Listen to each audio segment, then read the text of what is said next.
안녕하세요. 복된 수요일 아침입니다.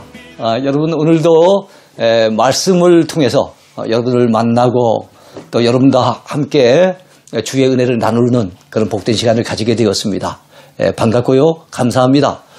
자, 오늘 이번 주간에 들어서 특별히 성경 책별 주제를 산책을 하고 있는데요. 그 산책의 세 번째 시간입니다. 어제에 이어서 역사서로 친다면 두 번째 시간이 됩니다. 어제는 우리가 다루었던 역사가 어떤 역사였습니까? 가나안 정복의 역사 여호수아, 그 다음에 가나안 땅 정착의 역사 사사기, 그리고 왕정 준비기의 역사 룻기, 이렇게 세 권을 살펴보았는데요. 오늘은 통일왕국 시대의 역사, 그리고 분열왕국 시대의 역사를 함께 다루겠습니다. 그래서 사무엘 상하, 열왕기 상하, 이렇게 네 권의 성경을 통해서 통일왕국 시대의 역사의 아주 핵심적인 내용과 분열왕국 시대의 역사의 아주 중요한 주제들을 함께 다루려고 합니다. 자, 여러분 먼저 사무엘 상과 사무엘 하를 보겠습니다. 사무엘 상하, 이게 원래는 붙어 있었어요. 사무엘기입니다. 사무엘기. 그 다음에 열왕기 상하도 열왕기, 역대 상하도 역대기 그랬어요. 그런데 구약 성경은 히브리어로 기록되어 있죠. 이제 신약 시대 때 많이 사용하던 헬라어로 구약 성경 히브리어로 기록된 구약 성경을 헬라어로 번역하는 작업을 했던 유대인 학자가 73명이 있었습니다. 그들이 알렉산드리아에서 여러분 성경을 갖다가 이렇게 헬라어로 번역을 해 나가는데, 그들이 헬라어로 번역했던 그 구약 성경을 나중에 70인 학자들에 의해서 됐다 그래서 70인경이라고 얘기를 합니다. 그 70인경을 이렇게 번역해 나가는 작업 가운데 좀 긴 책들을 둘로 나누게 돼요. 그래서 사무엘기가 좀 길어서 사무엘 상하, 열왕기를 열왕기 상하, 그 다음에 역대기를 역대 상하, 이렇게 나누었다는 거 참고적으로 알아두시면 좋을 것 같습니다. 자, 그렇다면 사무엘 상과 사무엘 하는 바로 왕정시대, 그 가운데서도 통일왕국 시대의 역사인데요. 사무엘 상에서 왕이 된 사람은 사울입니다. 사무엘 하에서 왕이 된 사람은 다윗이에요. 이 두 사람이 통치 방식이 완전히 달랐죠. 서로 비교가 될 겁니다. 우리는 서로 누군가에 의해서 비교당하는 거 별로 좋아하지 않습니다. 그러나 성경은 많은 경우에 비교를 하고 있어요. 비교를 통해서 우리가 어느 길을 택해야 되는지, 어떤 사람을 본받아야 되는지 알게 해주기 위해서 그런 것 같아요. 그래서 오늘도 사무엘 상하를 갖다 공부하다 보면 그런 비교되는 내용이 많이 나옵니다. 엘리와 사무엘 시대를 비교하고 이가봇 시대와 에베네셀 시대를 비교하며, 그 다음에 또 사울 왕과 다윗 왕의 그들의 어떤 신앙을 비교하고 있습니다. 자, 엘리와 사무엘은 어떤 존재로서 비교가 됩니까? 제사장으로서 비교가 됩니다. 종교 지도자로서 비교가 됩니다. 그리고 사울 왕과 다윗 왕은 정치 지도자로서, 왕으로서 서로가 비교가 되는 그런 인물들이에요. 그런 비교가 사무엘 상하에 잘 나타나 있습니다. 여러분, 엘리 시대 어떤 일이 있었습니까? 엘리 시대는 이스라엘 역사에 굉장히 암흑기죠. 참 엘리가 영적으로 완전히 좀 잠들어 있는 그런 지도자였고, 그는 어떻게 보면 사사시대 말기에 어떻게 보면 마지막 사사와 같은 그런 역할을 했던 사람이고, 또는 제사장이었는데 그는 영적으로 굉장히 깊이 잠들어 있는 인물이었어요. 그러다 보니 자녀들을 믿음으로 키우지 못했습니다. 그래서 엘리의 두 아들 홈니와 비느하스가 믿음이 없는 사람이었죠. 그래서 하나님의 성전에서 범죄도 많이 저질렀는데 블레셋과 더불어 전쟁을 치르게 되니까 그 위기 상황 속에서 옛날에 우리 조상들이 법궤를 메고 나갔더니 요단강이 갈라지고, 법궤를 메고 돌았더니 여리고성이 무너지고 이런 일들이 있었다는 것을 알고, 그래서 법궤를 메고 나가면 이기겠다 싶어서 메고 나갔다가 여러분 그 두 아들은 전사를 합니다. 그리고 4만여 명의 그 이스라엘 그 군대가 완전히 전멸을 당하다시피 하고, 그리고 법궤마저 빼앗겨버려요. 참 안타까운 시대지요. 어떻게 보면 이스라엘 역사 속에서 숨기고 싶고 감추고 싶은 그런 역사입니다. 그 시대가 바로 이가봇 시대예요. 엘리에게는 두 아들이 있었다 그랬죠. 홈리와 비느하스인데 그 비느하스의 부인이 아기를 낳게 됩니다. 그리고 그 낳으면서 죽어가는데 그 아들의 이름을 이가봇이라고 지었어요. 이스라엘에서 영광이 떠났다 이런 말입니다. 그렇습니다. 그 시대의 특징을 잘 보여주는 게 이가봇이에요. 이스라엘에서 영광이 떠나버렸어요. 오죽했으면 법궤를 빼앗겼겠습니까? 그리고 그 두 아들은 전장에서 죽임을 당하고 그 충격적인 소식을 전해들은 엘리는 충격을 받은 나머지 쓰러져서 목뼈가 부러져서 죽습니다. 그리고 며느리는 자식을 낳다가 죽게 되어지고 그 자식의 이름은 이가봇이라고 하는 참 어떻게 보면 불행한 이름을 가지게 되는 거예요. 그에 비했을 때 그 다음 시대 엘리가 죽고 난 이후에 사무엘이 그 바톤을 이어받아요. 사무엘이 여러분 영적인 지도자가 되면서 이스라엘의 분위기가 완전히 달라집니다. 영적인 분위기가 달라져요. 그래서 미스바에서 그들은 모여가지고 대성회를 열죠. 어떻게 보면 큰 회개 집회입니다. 그리고 새로운 영적인 부흥을 원하는 그런 집회였어요. 이런 미스바 대성회를 통해서 영적인 각성이 일어나고 그리고 영적인 새로운 변화가 나타나고 그러는 가운데 여러분 그 블레셋이 또 다시 쳐들어오지 않습니까? 예전의 전쟁과는 다르죠. 벌써 이스라엘 백성들이 하나님 앞에 다른 태도, 다른 마음가짐을 가지게 되니까 하나님이 축복하시고 도우셔서 에베네셀, 바로 그 지역 미스바와 센 사이에 에베네셀이라고 하는 기념비를 세우게 되는데 그 기념비의 그 주된 내용이 무엇입니까? 여호와께서 여기까지 우리를 도우셨다 하는 겁니다. 하나님이 도우셔서 블레셋을 물리치고 큰 승리를 거둔 거예요. 그리고 이 승리가 우리의 힘으로 된 것이 아니라 하나님이 도우셔서 이루어진 일이라고 그렇게 얘기를 한 거지요. 그렇습니다. 이가봇은 엘리 시대를 대표하는 단어고 바로 에베네셀은 사무엘 시대를 대표하는 그런 단어라고 볼 수가 있어요. 서로 비교가 되지요.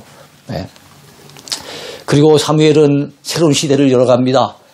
영적으로 혼란스러웠던, 영적으로 그리고 굉장히 좀 방황하던, 무질서하던 바로 그런 그 사사시대를 끝을 내고 새로운 시대, 왕정시대를 열어갑니다. 사울에게 기름을 부어서 왕으로 세우고 나중에 다윗이 또 왕이 될 것을 갖다 내다보고 기름을 붓는 이런 장면 누구를 통해서 이루어집니까? 사무엘이라고 하는 인물을 통해서 이루어져요. 한 여인, 자식이 없어서 애타하던 한나라고 한 여인의 그 애절한 기도, 그 한 맺힌 기도가 결과적으로는 사무엘이라고 하는 인물이 이 땅에서 태어나게 되어졌고 그 결과로 말미암아 한 시대가 새로워지는 놀라운 역사가 임하게 되는 거죠.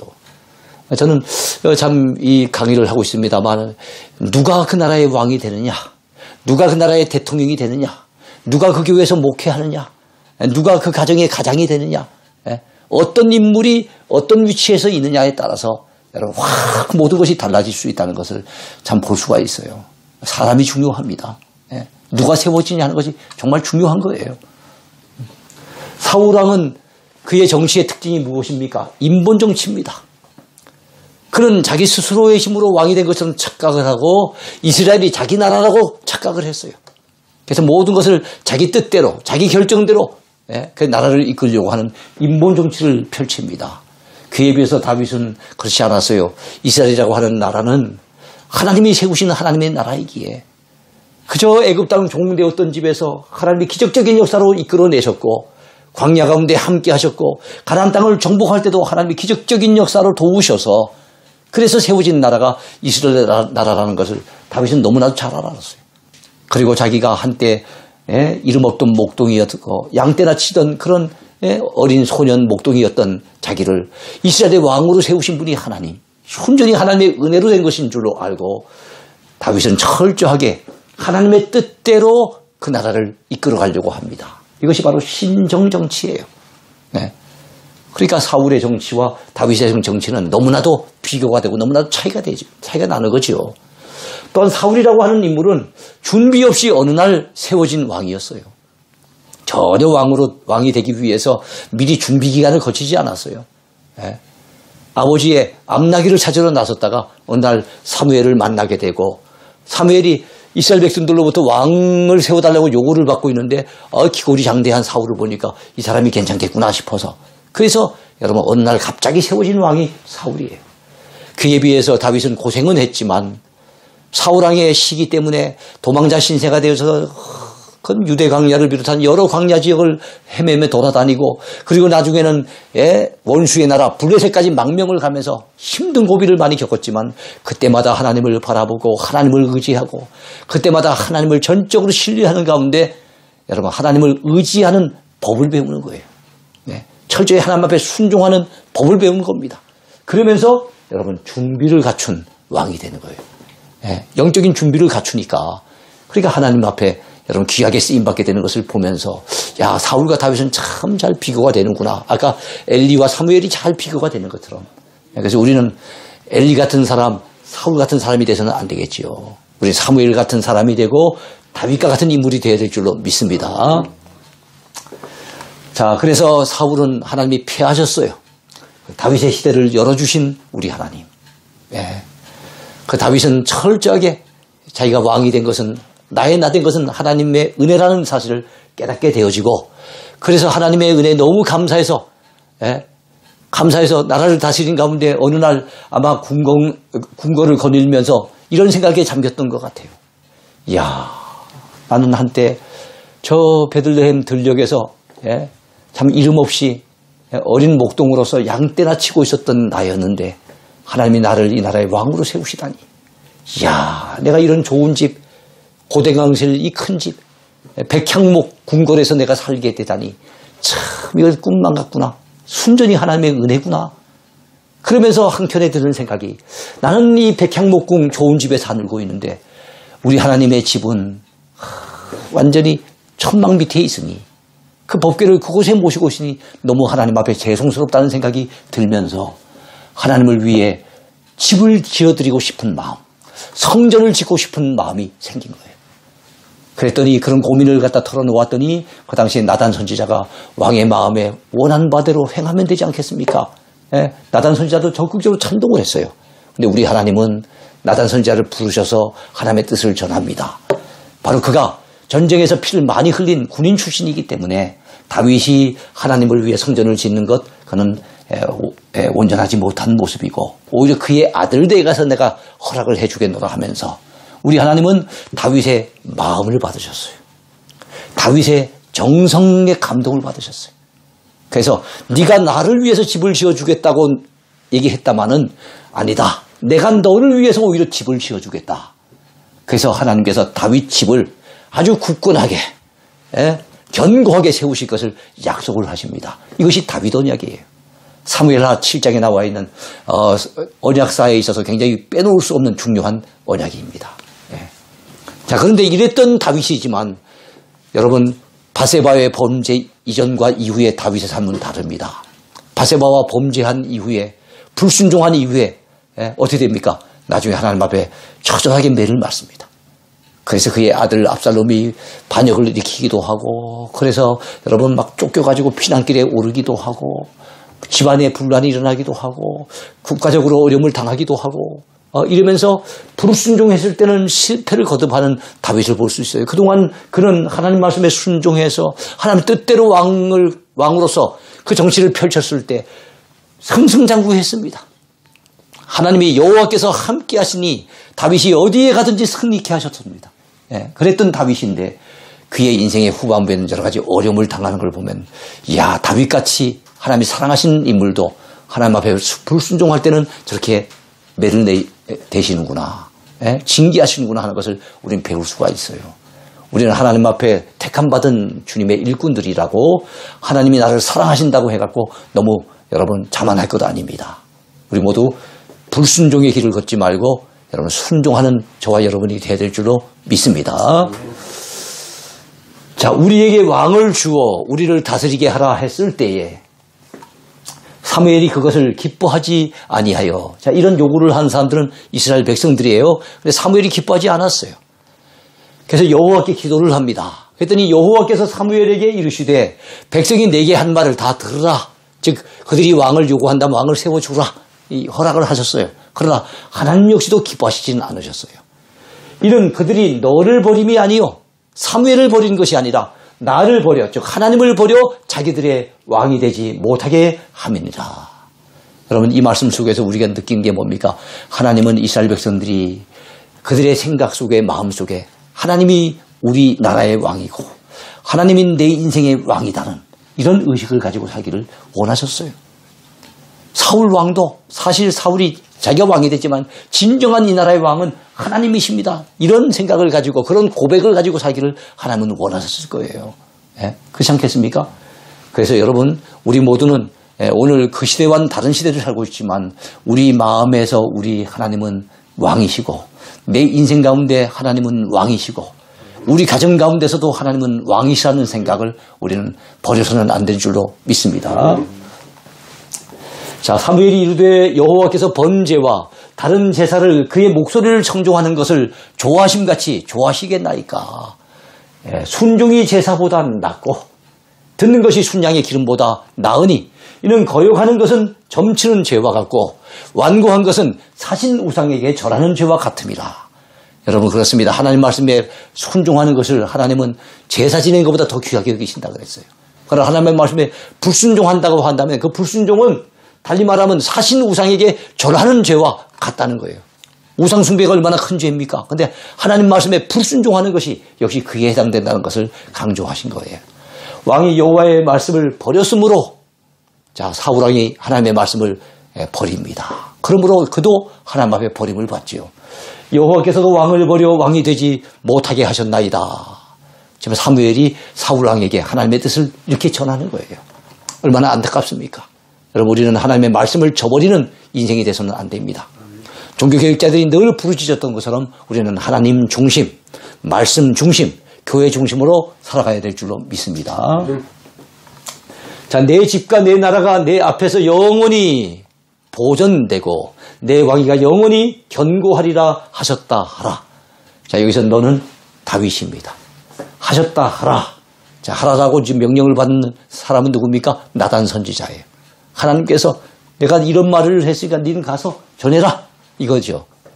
전하는 내용이 무엇입니까? 다윗의 집과 다윗의 나라를 하나님께서 영원히 보존시켜 주시겠다는 거예요. 그의 왕위가 그의 후손들에게 영원히 견고하도록 붙잡아 주시겠다는 거예요. 얼마나 놀라운 은혜입니까? 이것이 사무엘하 7장에 나와 있는 유명한 다윗 언약의 핵심이에요. 자, 이제 청하건대 종의 집에 복을 주사 주 앞에 영원히 있게 하옵소서. 주 여호와께서 말씀하셨사오니 주의 종의 집이 영원히 복을 받게 하옵소서 하리라. 여러분 나단 선지자를 통해서 하나님의 이 말씀을 전달받고 다윗이 얼마나 기뻤을까요? 얼마나 감격스러웠을까요? 나 같은 사람이 무엇이간데 나를 이렇게 사랑해 주십니까? 나에게 이렇게 복을 주십니까? 하나님 기왕에 복을 주셨사오니 영원히 우리 집이 복을 받게 하옵소서. 주의 종의 집이 복을 받게 하옵소서. 그렇게 간구하는 다윗의 모습을 볼 수가 있습니다. 네. 우리 역사서 가운데 6번째, 7번째 해당되는 것이 열왕기상과 열왕기하지요. 아까 사무엘 상하가 통일왕국 시대의 역사를 다루고 있다면 바로 열왕기상하는 분열왕국 시대의 역사를 다루고 있습니다. 물론 통일왕국 시대 왕 가운데 솔로몬의 역사를 포함해서 솔로몬의 범죄 타락으로 말미암아 남유다와 북이스라엘이 분열되어지고 그 두 나라가 어떻게 전개되다가 어떻게 멸망하는지를 잘 보여주고 있습니다. 자, 먼저 솔로몬의 통치, 달리 말하면 통일왕국 시대를 마감하는 내용이 열왕기상 앞부분에 있습니다. 열왕기상은 22장까지 있습니다만 그 가운데 딱 절반을 잘라서 11장까지가 솔로몬의 통치입니다. 그리고 그의 범죄 때문에 그저는 12장에 가서 남북이 분열되는 이야기가 나오고 그 이후에 남유다의 20명의 왕과 북이스라엘의 19명의 왕의 행적을 다루고 있어요. 예. 여러분 그렇습니다. 솔로몬의 통치. 솔로몬은 40년 통치를 하거든요. 그래서 여러분 사울 왕이 40년, 다윗 왕이 40년, 그리고 솔로몬도 이어서 40년을 해요. 통일왕국 시대 세 왕, 120년 동안의 통일왕국 시대 가운데 각각 40년씩 세 사람에게 기회가 주어졌어요. 그 가운데 여러분 사울이라고 하는 인물은 하나님의 은혜가 뭔지도 모르고 제멋대로 살아갔던 왕이었고 다윗이라고 하는 인물은 하나님의 은혜를 은혜로 알고 그 은혜에 보답하면서 정치를 펼쳤습니다. 그리고 솔로몬이라고 하는 사람은 하나님 앞에 은혜를 많이 받았지만 그 받은 은혜를 다 쏟아버린 안타깝고 불행한 인물이 바로 솔로몬이었어요. 여러분, 그 자신의 불행으로 끝나지 않습니다. 그가 잘못된 결혼 정책을 통해서 바로 주변 나라들과 더불어서 결혼 동맹을 맺고 나라의 평화를 유지하려고 하는 의도로 시작했을지 모르겠지만 많은 이방 나라의 그 공주들을 왕비로 받아들임으로 인해서 바로 그 공주들이 가지고 오는 우상들이 바로 나라 곳곳에 퍼져나가게 되고 그로 말미암아 여러분 솔로몬 자신을 포함해서 많은 이스라엘 사람들이 우상 숭배에 참여하게 됐기 때문에 솔로몬의 죄는 결코 가볍지 않습니다. 그 솔로몬의 죄 때문에 하나님께서 여러분 남북이 분열되는 그런 징벌을 내리시는 거예요. 어쨌든 남유다의 20명의 왕들 가운데는 다윗의 길로 걸어가는 사람들이 있고 그렇지 못한 사람들이 있습니다. 다윗이 그들을 갖다가 이제 평가하는 어떻게 보면 잣대와 같은 역할을 합니다. 그리고 북이스라엘의 19명의 왕들은 하나같이 여로보암의 길로 걸어갑니다. 자기의 왕권을 위해서라면 정말로 하나님을 저버리고 우상을 만들어서 섬기는 것을 갖다가 마다하지 않는 여로보암의 잘못된 행태, 그것을 갖다 많은 북이스라엘 왕이 따라간다는 거예요.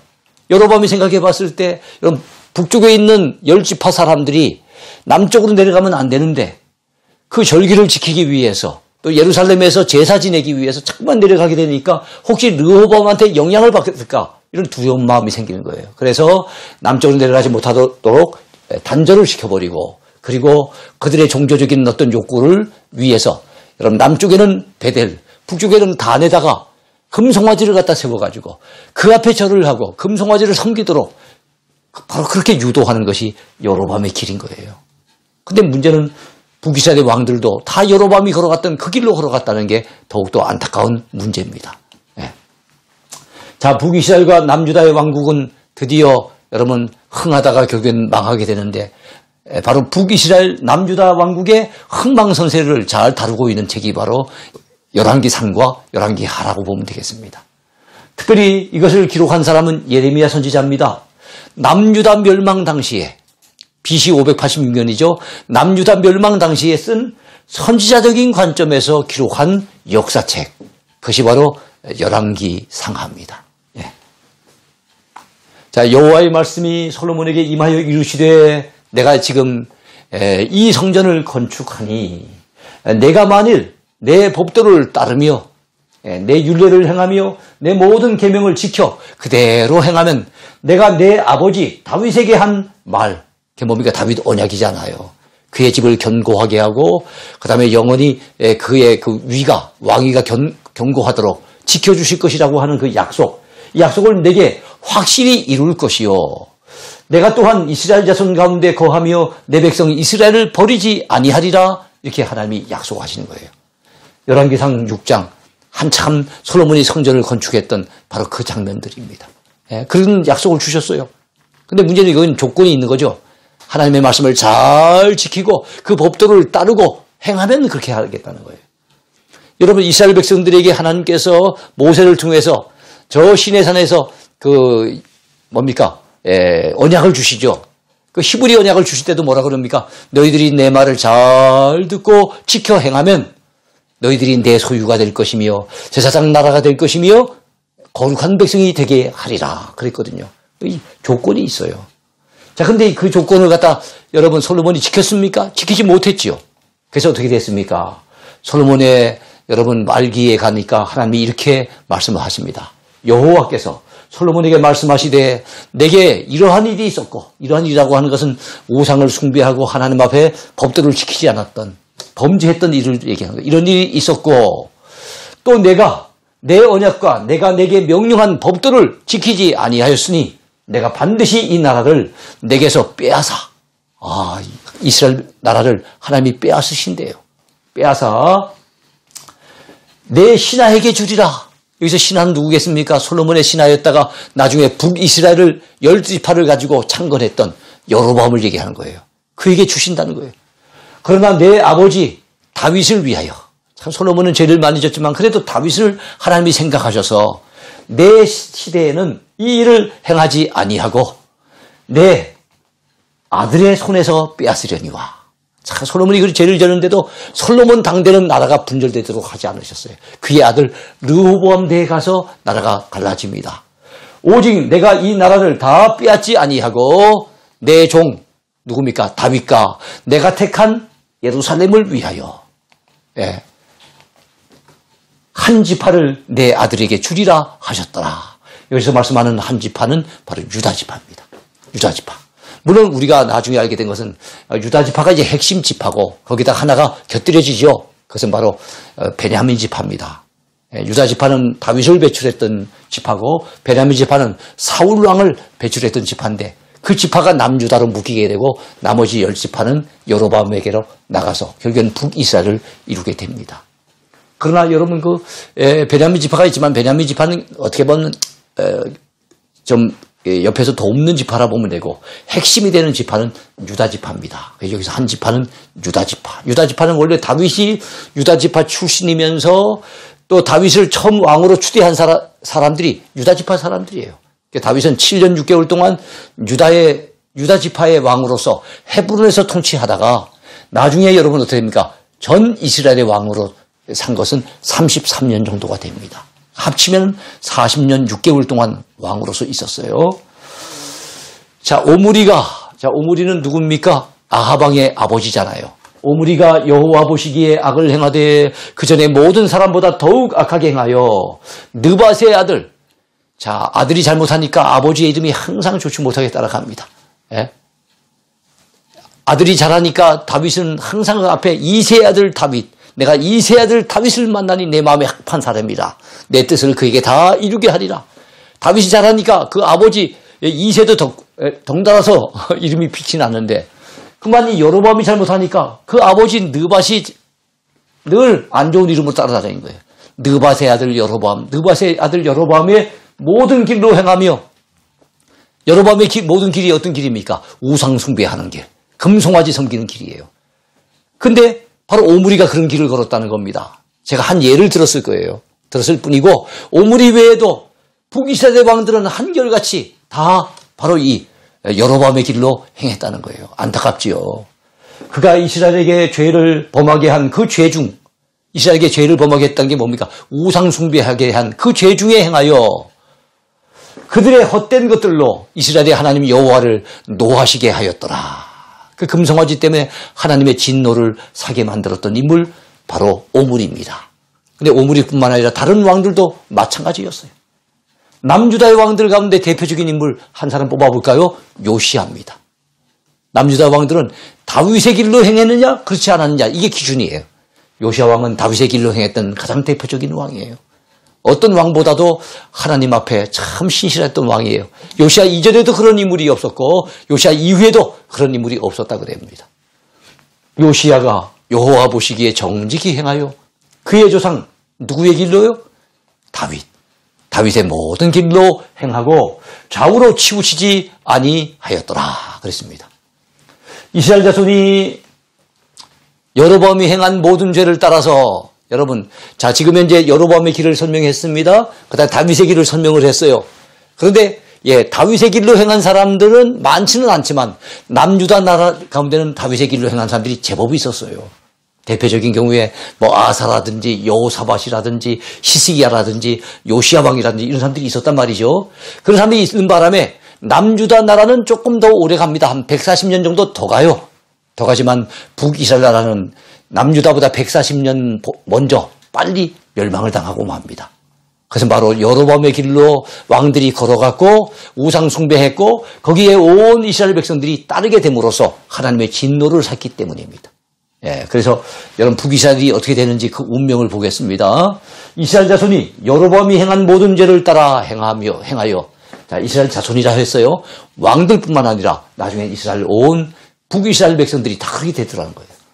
모든 죄를 따라 행하여 거기서 떠나지 아니하므로 여호와께서 그의 종 모든 선지자를 통하여 하신 말씀대로 드디어 이스라엘을 그 앞에서 내쫓으신지라.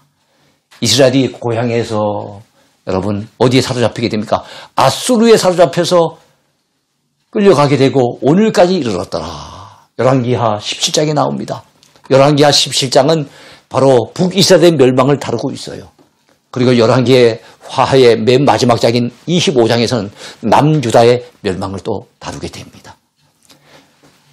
북이스라엘은 아수르에 의해서 멸망당했고 남유다는 바벨론에 의해서 멸망을 당해요. 북이스라엘이 멸망을 당하는 것은 BC 722년이고 남유다가 멸망을 당하는 것은 BC 586년의 일입니다. 자, 이번에는 남유다가 어떻게 되는지 한번 보겠습니다. 바벨론 왕. 자, 이번엔 바벨론이에요. 바벨론 왕 누굽니까? 느부갓네살의 19째 해 5월 7일. 자, 5월 7일이니까 아주 좀 요즘 같은 그런 때입니다. 바벨론 왕의 신복 시위대장 느부사단이 예루살렘에 이르러 여호와의 성전과 또 뭐겠습니까? 불타는 거. 왕궁이겠죠. 왕궁을 불사르고 예루살렘의 모든 집을 귀인의 집까지, 뭐 귀족의 집, 높은 사람들의 집까지 다 불살라버립니다. 그리고 수없이 많은 사람들을 바벨론으로 포로로 끌고 갑니다. 3차에 걸쳐서 끌려가요. 임금도 3사람이나 끌려갑니다. 여호야김도 끌려가고 여호야긴도 끌려가고 시드기야도 끌려가고 결국엔 나라가 망해요. 예? 어떻게 이렇게 됐습니까? 결국엔 하나님을 저버리고 하나님의 말씀에 불순종하고 결국엔 우상 숭배하고 이렇게 되는 바람에 그것이 더 심했던 북이스라엘 왕국은 더 빨리 망했고 좀 덜 심했지만 결국에는 그 길로 갔던 남유다마저도 결국엔 멸망을 당하고 많은 이야기, 이것이 바로 열왕기 상하에서 보여주고 있는 얘기입니다. 열왕기 상은 솔로몬과 그 다음에 남유다와 북이스라엘의 초기 왕들의 역사, 그 다음에 열왕기 하는 그리고 남유다와 북이스라엘의 후기 왕들의 역사와 그 두 나라의 멸망, 이것을 다루고 있어요. 참 오늘 우리는 사무엘 상하와 열왕기 상하를 공부하면서 많은 왕들의 얘기를 들어보았어요. 그리고 그들은 서로 비교되는 사람들이라는 걸 알게 됐습니다. 예? 엘리와 사무엘이 비교되고 사울과 다윗이 비교되고 그 다음에 여로보암의 길로 걸어가는 사람이 있는 반면에 다윗의 길로 걸어가는 사람들이 비교되고 항상 이렇게 사람들의 모습은 크게 나눴을 때 둘로 나눠집니다. 우리는 어느 길로 가야 될까요? 우리는 누구를 본받아 살아야 될까요? 우리 모두 다윗을 본받아 믿음의 길로 걸어갔으면 좋겠습니다. 우리 모두 앞서간 참 훌륭한 믿음의 사람들을 본받아서 우리의 삶을 복되게 살아가는 저와 여러분 모두가 됐으면 좋겠습니다. 오늘 강의 여기까지입니다. 감사합니다.